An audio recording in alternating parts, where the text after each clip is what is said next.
همه چیز از یه هدیه ساده شروع شد.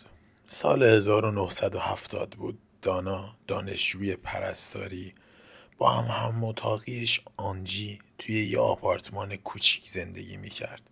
برای تولدش مادرش یه عروسک راگدیان از یه مغازه عتیق فروشی خرید.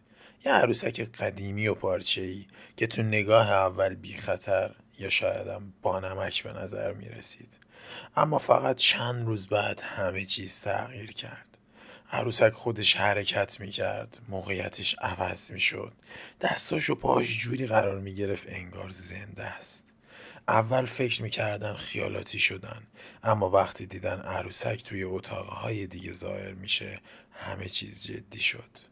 و بعد دست نوشته ها شروع شدن.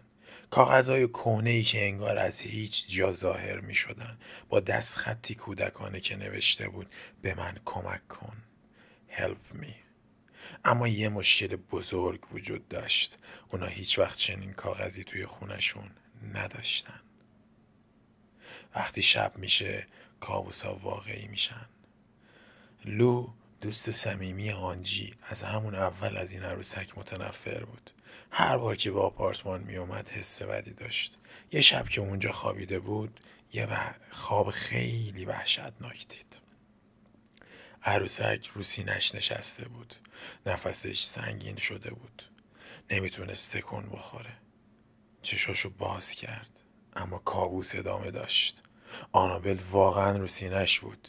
حس کرد کسی داره گلوشو فشار میده، انگار یه دست نامری میخواست نفسشو قطع کنه. چند لحظه بعد بیهوش شد. اما فردای اون شب یه اتفاق عجیب تر افتاد. وقتی لو از خواب بیدار شد روی قفسه سینه‌اش 7 تا خراش دید. حس این که یه نفر با یه چاقو 7 تا خط انداخته باشه روی سینه‌اش. 3 تا عمیق، 4 تا سطحی تر. انگار کسی با چنگال روی بدنش خط انداخته بود. اما هیچ کس توی خونه نبود جز آنابل یا همون عروسک رایدی که به عنوان هدیه به صاحبخونه داده شده بود. بعد از این اتفاق دانا و آنجی وحشت زده دنبال کمک گشتن. یه مدیوم روحی بهشون گفت که یه دختر 7 ساله به اسم آنابل هیگینز قبلا توی این محل زندگی میکرده و حالا احتمالا روحیش به این عروسک چسبیده. اما وقتی اد و لورین وارن محققین معروف ماورالطبیعه وارد ماجرا شدن یه حقیقت ترسناکتر رو کشف کردن. این یه روح معصوم نیست، این یه موجود شیطانیه. لوریان وارن که یه مدیوم قوی بود با دیدن عروسک گفت این یه تسخیر شیطانیه. هدفش این نیست که فقط عروسک رو کنترل کنه، بلکه میخواد یکی از شما رو تسخیر کنه. پس آنابل نفرین شده بود و هر لحظه خطرناکتر میشد. اید و لوریان عروسک رو به خونهشون بردن و توی یه محفظه شیطونی و شیشه‌ای مهرمومش کردن. یه کشیش کلیسا هر هفته واسه عروسک دعای مخصوص میخوند تا انرژی شیطونیش کنترل بشه. اما حتی اونجا هم اتفاقات عجیبی میافتاد. یه زوج جوان که به موزه وارنها اومده بودن به یه عروسک بی احترامی کردن و به شوخی اونو مسخره کردن که داخل اونجا حبس شده و یه عروسک واسه بچه ترسوندنه. چند ساعت بعد توی راه برگشت تصادف کردن و مردن.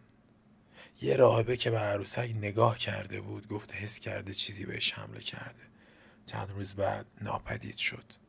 حتی امروزه هر از گاهی کارکنان موزه میگن که عروسک توی جعبه حرکت میکنه. لوریان وارن همیشه یه چیزو تکرار میکرد: هرگز تحت هیچ شرایطی به عروسک آنابل دست نزنید. حالا به اطرافتون نگاه کنین. هنوزم حس نمیکنین کسی داره تماشاتون میکنه؟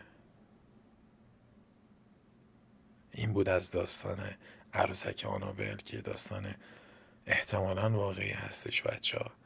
امیدوارم لذت برده باشی. اگه جرأت دارین این داستانو شب با دوستاتون گوش کنین.